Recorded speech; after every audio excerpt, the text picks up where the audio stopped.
Salutations, the L-literal One this is, and man, 2018 doesn't look to be a promising year for pop music. With Drake's Iron Fist reigning supreme as the most overrated artist ever, it doesn't leave a lot of room for other artists to shine. And the ones who do get to shine are, for the most part, not very good in the first place. It's the reason why I haven't been invested into 2018, but nevertheless, I'm back for the long overdue mid-year review.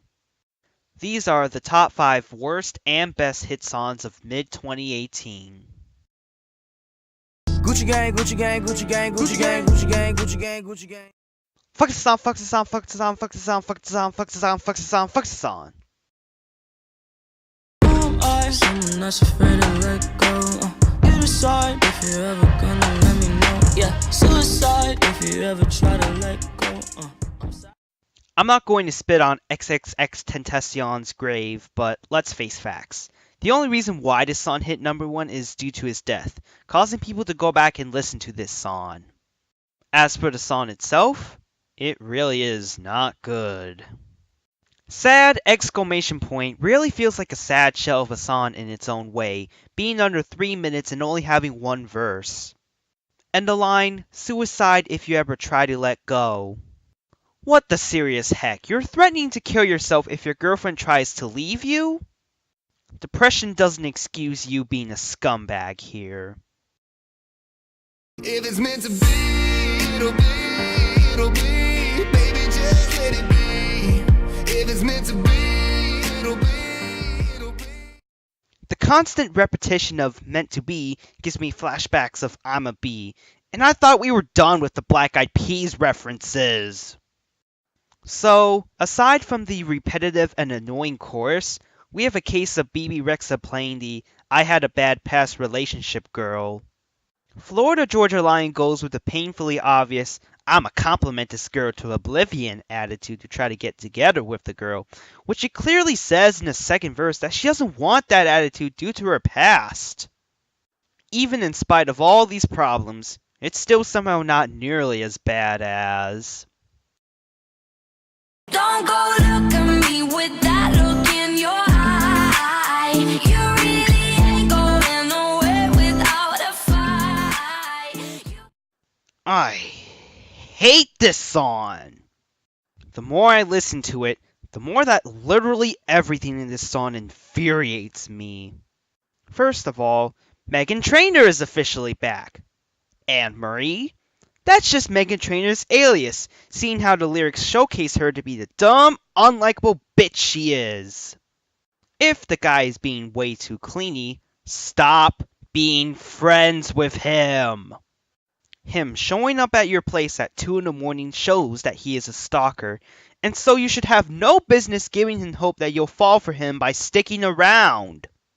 Anne Trainor's voice on Rockabye was okay, but on Friends, she sounds extremely grating, especially on Don't Go Look at Me with That Look in Your Eye. In that final chorus, let's just say that I'll spare you the sounds which dare call itself music. For now. I woke up in Chris Brown's body. So how this shit turned into Freaky Friday. You know a song is a contender for one of the worst songs in history when I had to make a standalone video on it. So go watch that video to hear everything I have to say about that irredeemable piece of sub-shit. I don't want to elaborate anymore right now, lest I break all of my intelligence listening to that song. So I'll just say that when I do the top 10 worst hit songs of 2018, I'll be ready to re-elaborate myself. Plus, I'm sick of being negative, so it's time we get to the top 5 best hit songs of mid-2018. Watching me whip up, still keep real and fame. Dance with my dogs in the nighttime. This song only gets a spot due to its fun production, courtesy of Pharrell Williams. The lyrics are nothing to write home about, but they get a pass for the most part since they aren't bad and bougie levels of awful. And the flow of the trio here is alright. It's been hard finding good songs so far this year. Maybe some better songs will come along in the future when the Drake apocalypse is finally over. And if you're under him, you ain't getting over him. I got no rules, I count 'em.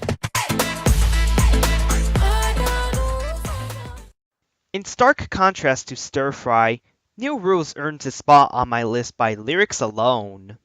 They are some of the most intelligent songwriting I've seen in a pop song, where we see Dua Lipa learning from her past mistakes with her ex and taking steps to prevent her feelings from being hurt again.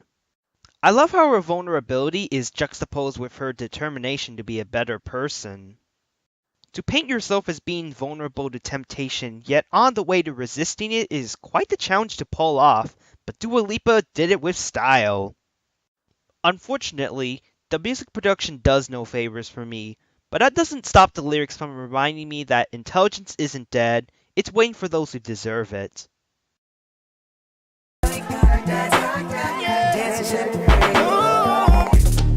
This is America. Don't catch you slipping now. Don't catch you slipping now.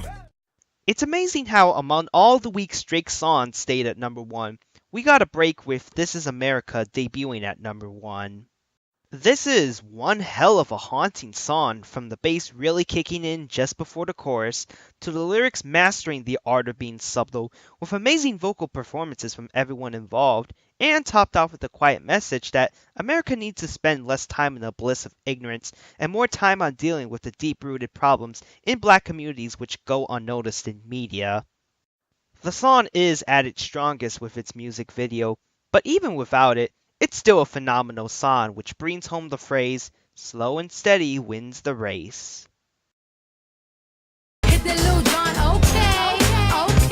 Oh yeah, we dripping the finesse and getting paid. Ow. Ooh, don't we look good together? He's back, everyone. He's the pal you can always count on to liven up the charts with his cheerful music for the ears. Just like on 24 Karat Magic, Bruno Mars is bragging the right way, inviting everyone to just have a good time. As for Cardi B, I don't really like her on most of her popular songs, but this is her best performance yet, as she brings her own inferno to the table here. Finesse feels like the third of the trio of braggadocious Bruno Mars anthems, with the first being Uptown Funk, the second being 24 Karat Magic, and now rounding out the trio with Finesse.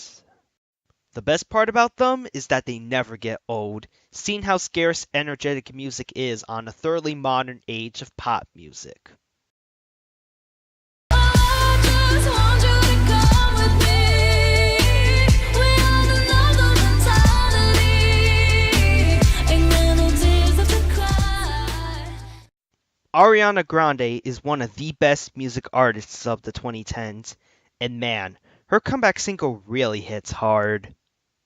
My favorite part about her singing is her demeanor of innocent confidence, and I appreciate the tribute to all her fans who suffered from the tragic attack at her concert, which kept her out of the remainder of 2017. The intro is an epic build-up for the main synths, the beat itself picks up more and more, and my goodness, the chimes are nothing short of magnificent for the ears. If I had to nitpick, the ending does feel incredibly abrupt, and a fade-out would have complemented the song perfectly, but other than that, I have no other complaints about this song. Obviously, my thoughts could change when my year-end lists roll around, but as of now, this is my favorite hit song of 2018. The L-iteral One this is, and I'll be back with a new project in mind this time.